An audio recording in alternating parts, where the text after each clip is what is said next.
Good evening viewers, welcome to trading hammer. మన channel @trading.hammer అని చెప్పి సెర్చ్ చేస్తే యూట్యూబ్లో కనిపిస్తుంది. అందరూ కూడా తప్పకుండా లైక్, షేర్ అండ్ సబ్స్క్రైబ్ చేయండి. ఈరోజు నిఫ్టీ 50లో ఏం జరిగిందో చూసే ముందు ఒక్కసారి గ్లోబల్ క్యూస్ ఏం చేస్తున్నాయో చూద్దాం రండి. ప్రస్తుతం అయితే డౌ జోన్స్ పాజిటివ్గా ట్రేడ్ అవుతుంది, S&P 500 స్లైట్గా నెగిటివ్ ఉంది, నాస్డాక్ నెగిటివ్గా ట్రేడ్ అవుతుంది అండ్ యూరోపియన్ మార్కెట్స్ పాజిటివ్గా క్లోజ్ అయ్యాయి. గిఫ్ట్ నిఫ్టీ కొద్దిగా నెగిటివ్గా రియాక్ట్ అవుతుంది. Rest of the Asian markets అన్నీ కూడా మంచి పాజిటివ్ రియాక్షన్లో ఉన్నాయని చెప్పుకోవచ్చు.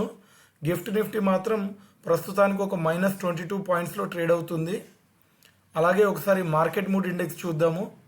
మనం నిన్న వీడియోలో అనుకున్నట్టు ఫియర్ నుంచి గ్రీడ్లోకి మూవ్ అయింది. ఇప్పుడు గ్రీడ్లో కూడా కొద్దిగా పాయింటర్ అనేది ఇంకా ఎక్కువ గ్రీడ్లోకి మూవ్ అయినట్టు కనిపిస్తుంది. నేను నిన్న వీడియోలో మెన్షన్ చేశాను, కంటిన్యూస్గా డే బిఫోర్ ఎస్టర్డే వీడియోలో మెన్షన్ చేశాను, కంటిన్యూస్గా back to back market 1 week to 10 days పాజిటివ్గా రియాక్ట్ అయ్యే ఛాన్సెస్ ఉన్నాయని చెప్పేసి, అవకాశాలు ఎక్కువ ఉన్నాయని చెప్పేసి మెన్షన్ చేశాను నేను వీడియోలో. అలాగే ఇప్పుడు గ్రీడ్ కూడా ఇండికేటర్ అనేది మూవ్ అవుతుంది ఫార్వర్డ్కి.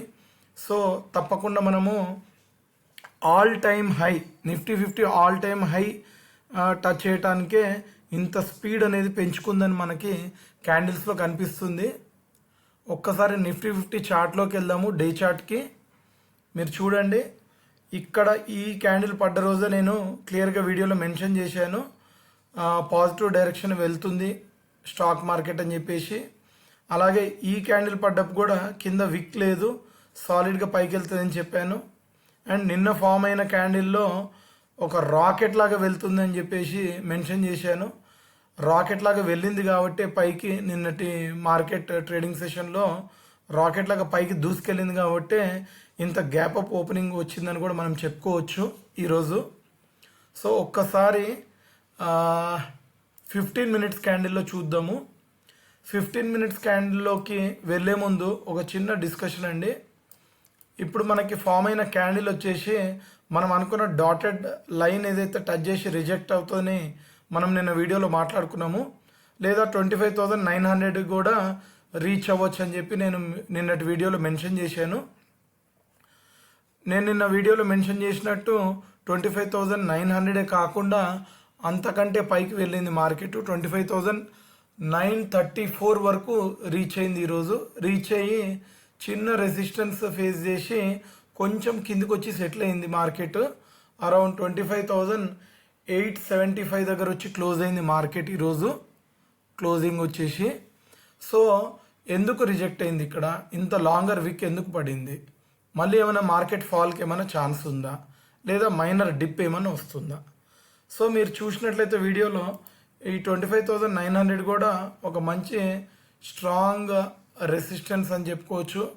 ఎప్పుడైతే ఇది కింద ట్రేడ్ అవుతుందో ఇది రెసిస్టెన్స్గా పనిచేస్తుంది.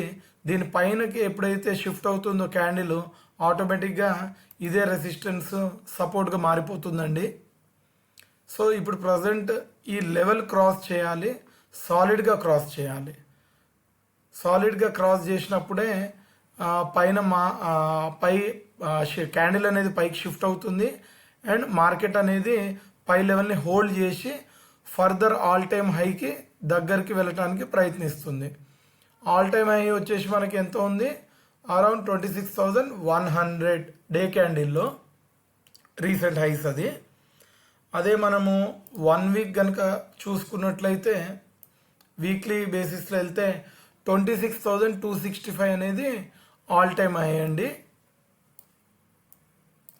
26,100 అనేది previous high, all time high వచ్చేసి 26,265.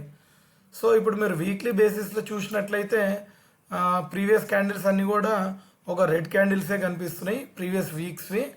ప్రజెంట్ ఇప్పుడు వచ్చే రన్నింగ్ వీక్ ఏదైతే ఉందో ఒక సాలిడ్ లాంగ్ బుల్లిష్ క్యాండిల్ లాగా కనిపిస్తుంది మనకి వీక్లీ క్యాండిల్ ఇప్పుడు మీరు స్క్రీన్ మీద చూసేది. సో ఇన్ని నెగిటివ్ క్యాండిల్స్ ఫామ్ అయిన తర్వాత ఒక సాలిడ్ మంచి బుల్లిష్ అండ్ లాంగ్ క్యాండిల్ కనిపిస్తుంది. దీన్ని బట్టి మీకు ఏం అర్థమవుతుంది, ఖచ్చితంగా మార్కెట్ అనేది పాజిటివ్ డైరెక్షన్లో పైకి వెళ్ళి ఆల్ టైమ్ హైని టచ్ చేస్తుందని చెప్పేసి క్లియర్గా ఇండికేట్ చేస్తుంది ఇంత లాంగ్ బుల్లిష్ క్యాండిల్ అనేది. సో ఒక్కసారి 15 మినిట్స్లోకి వెళ్దాము, చూద్దాం 15 మినిట్స్లో ఏం జరిగింది. గ్యాప్ అప్ వచ్చింది. గ్యాప్ అప్ వచ్చి ఫస్ట్ 15 మినిట్స్ ఒక రెడ్ క్యాండిల్ ఫామ్ చేసింది.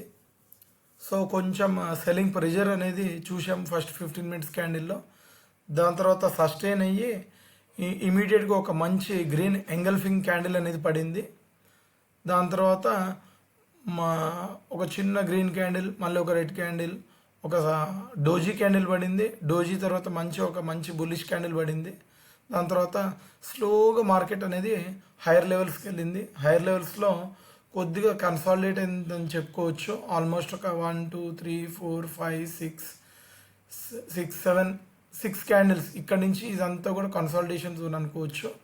ఇదైతే continue back to back green candles form అయింది కాబట్టి ఈ క్యాండిల్ నేను కన్సాలిడేషన్లోకి తీసుకోను. But rest of the candles అన్నీ కూడా కన్సాలిడేషన్లోకి తీసుకుంటే ఇక్కడ కొద్దిగా రెసిస్టెన్స్ ఫేస్ చేసి మళ్ళీ కొద్దిగా లోవర్ లెవెల్స్లో వచ్చి ఓవరాల్గా క్లోజింగ్ ఆఫ్ ద మార్కెట్ అనేది 25,874లో జరిగింది ఈరోజు క్లోజింగ్.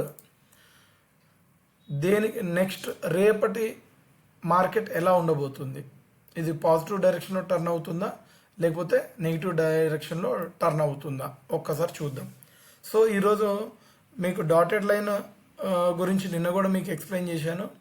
అయితే డాటెడ్ లైన్ దగ్గరకు వచ్చినప్పుడు రెసిస్టెన్స్ అనే ఫేస్ చేయాలి అని చెప్పేసి అనుకున్నాము.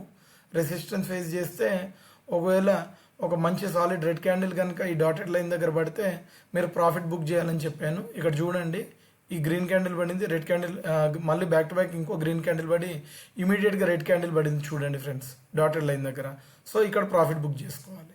యాక్చువల్గా ఇంత హ్యూజ్ గ్యాప్ అప్ వచ్చింది కాబట్టి ఈ 2 క్యాండిల్లో కూడా నాకు తెలిసి ఎవరు డేర్ చేసి ఉండరు ఎంట్రీ తీసుకోవటానికి. ఓకే, ఎందుకంటే ఈ క్యాండిల్ మొత్తం కంప్లీట్ ఫామ్ అయిన తర్వాతనే ఒక క్లారిటీ వచ్చి ఉంటుంది బుల్ సైడ్కి వచ్చింది మార్కెట్ కంటిన్యూ అవుతుంది అని చెప్పేసి. సో ఇంత చిన్న క్యాండిల్లో ప్రాఫిట్ బుక్ చేసుకోవడం చాలా కష్టము. సో ఇంత పెద్ద గ్యాప్ అప్లు వచ్చినప్పుడు అందరు కూడా చాలా జాగ్రత్తగా ఉండాలి. ఇమీడియట్ ఎంట్రీస్ అనేది తీసుకోవద్దు.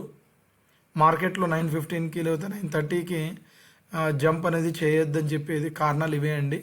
ఎస్పెషలీ హ్యూజ్ గ్యాప్ అప్ వచ్చినప్పుడు మాత్రం ఖచ్చితంగా ఎవరైనా సరే, ఎంత ఎక్స్పీరియన్స్ ట్రేడర్ అయినా సరే, ఎక్స్పీరియన్స్ ట్రేడర్ అయితే అవాయిడ్ చేస్తారు ఎంట్రీ అనేది. బిగినర్సే జనరల్గా మార్కెట్లోకి జంప్ చేస్తారు. అందరూ కూడా గ్యాప్ అప్ వచ్చినప్పుడు ఫస్ట్ ఏం జరుగుతుంది అనేది చెక్ చేసుకోవాలి. ఫస్ట్ 15 మినిట్సే ఒక సాలిడ్ రిజెక్షన్ క్యాండిల్ పడింది. బట్ మార్కెట్ ఇమీడియట్ నెక్స్ట్ క్యాండిల్లో సస్టైన్ అయింది, హోల్డ్ చేసింది. ఆ లెవెల్ని హోల్డ్ చేసి రివర్స్ అయ్యి పైకే వెళ్ళింది. ఓవరాల్గా డే పాజిటివ్గా అయితే క్లోజ్ అయింది. సో ఇక్కడ డాటెడ్ లైన్ దగ్గర సపోర్ట్ తీసుకొని ఒక రెడ్ హ్యామర్ పడిందని చెప్పుకోవచ్చు మనము లాస్ట్ 15 మినిట్స్ క్యాండిల్. సో మనకి రేపు ఈ డాటెడ్ లైన్ కింద ఓపెన్ అయితేనేమో ఇక్కడే టైం పాస్ చేయడానికి ఛాన్సెస్ ఎక్కువ ఉంటాయి. మార్కెట్ ఇక్కడే ఇదే లెవెల్లో టైం పాస్ చేస్తుంది. ఎందుకంటే ఈ గ్యాప్ అప్ ఉంది కాబట్టి ఒకవేళ ఇన్ కేస్ ఈ డాటెడ్ లైన్ దగ్గర రిజెక్ట్ అయ్యి మార్కెట్ కనుక కిందికి వచ్చి ఈ లెవెల్ కంటే కింద లైక్ 25,790 లెవెల్ కంటే కింద వస్తే ఆటోమేటిక్గా బయర్స్ ఉన్నారు కాబట్టి ఇక్కడ గ్యాప్ అప్ వచ్చింది. ఈ లెవెల్ కంటే కింద ఓపెన్ అయినా లేకపోతే ఇక్కడ ఓపెన్ అయ్యి కిందికి వచ్చి ఈ లెవెల్లోకి వస్తే మాత్రం ఆటోమేటిక్గా ఇక్కడ గ్రీన్ క్యాండిల్ పడుతుంది. ఈ గ్యాప్లో బయర్స్ యాక్టివేట్ అయిపోతారు. మళ్ళీ ఈ డాటెడ్ లైన్ దగ్గర రిజెక్షన్స్ ఏమైనా ఫేస్ చేస్తున్నాయేమో చూడాలి మీరు. లేదు సాలిడ్గా కనుక ఈ డాటెడ్ లైన్ని బ్రేక్ చేస్తే ఆటోమేటిక్గా మళ్ళీ ఒకసారి 25,900 అనేది హిట్ చేస్తుంది. లేదా ఈ లెవెల్ని కూడా సాలిడ్గా కనుక బ్రేక్ చేస్తే ఈరోజు ఏదైతే ఫామ్ చేసిందో హై లెవెల్ 25,934 ఆ లెవెల్స్ని కూడా కంటిన్యూగా బ్రేక్ చేసి ఇంకొక న్యూ హై క్రియేట్ చేసుకోవడానికి కూడా అవకాశాలు చాలా ఎక్కువ ఉంటాయి. నెగిటివ్ అయితే నేను ఎప్పుడు చూస్తానంటే ఈ డాటెడ్ లైన్ కింద ఉంటే నెగిటివ్ అని చెప్పను, అంతకంటే కిందికి వెళ్తే మాత్రం మళ్ళీ ఇక్కడ బయర్స్ ఉన్నారు కాబట్టి యాక్టివేట్ అయ్యి మళ్ళీ పాజిటివ్ డైరెక్షన్కి వెళ్తుంది మార్కెట్. కాకపోతే ఈ ఫార్మేషన్ ఆఫ్ ద క్యాండిల్ ఈ లెవెల్ దగ్గర నుంచి నెగిటివ్గా కిందికి వస్తే మాత్రం ఇమీడియట్గా ఫ్రెష్ ఎంట్రీస్ తీసుకోవద్దు. కన్సాలిడేట్ అయ్యి లేదా ఈ లెవెల్ 25,790 ఆర్ 780 దగ్గరకు వస్తే మాత్రం ఒక పాజిటివ్ డైరెక్షన్ని తీసుకోవచ్చు. మీరు పాజిటివ్ డైరెక్షన్ని తీసుకొని మంచిగా రైడ్ చేయొచ్చు. ఈరోజు హై లెవెల్ ఏదైతే మీట్ అయిందో 25,934 ఆ జోన్కి వచ్చినప్పుడు ఒక 50% ప్రాఫిట్ అనేది బుక్ చేసుకొని ఇంకా న్యూ హైస్ అంటే ఈరోజు హైస్ని బ్రేక్ చేసి ఇంకా హైయర్ హైస్ కనుక క్రియేట్ చేస్తే సెకండ్ ప్రాఫిట్ అక్కడ బుక్ చేసుకోవచ్చు అని చెప్తాను. ఒకవేళ హ్యూజ్ గ్యాప్ డౌన్ ఏదైనా సర్ప్రైజింగ్ ఎలిమెంట్ వచ్చి చేస్తే అప్పుడు నేను 25,670 కింద ఓపెన్ అయితే అప్పుడు కొద్దిగా ఆలోచిస్తాను నెగిటివ్ సైడ్. అప్పుడు కూడా మార్కెట్లో క్రాష్ వస్తుందో ఫాల్ వస్తుందో అని నేను ఎక్స్పెక్ట్ చేయను 25,670 కింద ఓపెన్ అయినా కూడా. బట్ ఒక పాజ్ తీసుకుంటుంది లేదా చిన్న పాజ్ తీసుకొని కొద్దిగా కన్సాలిడేట్ అయ్యి మళ్ళీ పైకి వచ్చి ఈ గ్యాప్ని మాత్రమే ఫిల్ చేస్తుందని నేను ఎక్స్పెక్ట్ చేస్తాను. ఒకవేళ దీని కింద ఓపెన్ అయితే కూడా గ్యాప్ డౌన్ వచ్చి హ్యూజ్ గ్యాప్ డౌన్ వచ్చి కింద ఓపెన్ అయితే కూడా ఇక్కడ ఇమీడియట్గా అయినా రైజ్ అయ్యి ఈ గ్యాప్ని ఫిల్ చేసి ఈరోజు లెవెల్స్ని మీట్ అవ్వచ్చు 25,930 934. లేదా ఓవరాల్గా అయితే వ్యూ మాత్రం పాజిటివ్గానే ఉంది. గ్యాప్ డౌన్ వచ్చినా కూడా కొద్దిగా పాజిటివ్గానే ఉన్నాను. బట్ క్యాండిల్ ఫార్మేషన్స్ని చూసుకోండి. బ్యాక్ టు బ్యాక్ ఎప్పుడైతే బుల్ క్యాండిల్స్ పడతాయో అప్పుడే ఎంట్రీ తీసుకోండి. ఏదైనా కన్సాలిడేషన్ జోన్ ఉంటే అవాయిడ్ చేయండి ఎంట్రీ. బ్రేక్అవుట్ వచ్చిన తర్వాతనే ఒక కన్సాలిడేషన్ జోన్ నుంచి బ్రేక్అవుట్ వచ్చిన తర్వాతనే ఫ్రెష్ ఎంట్రీస్ అనేది తీసుకోండి. ఓవరాల్గా మార్కెట్ వ్యూ మాత్రం నేను బుల్లిష్ సైడే ఉన్నాను, పాజిటివ్ డైరెక్షన్లోనే ఉన్నాను.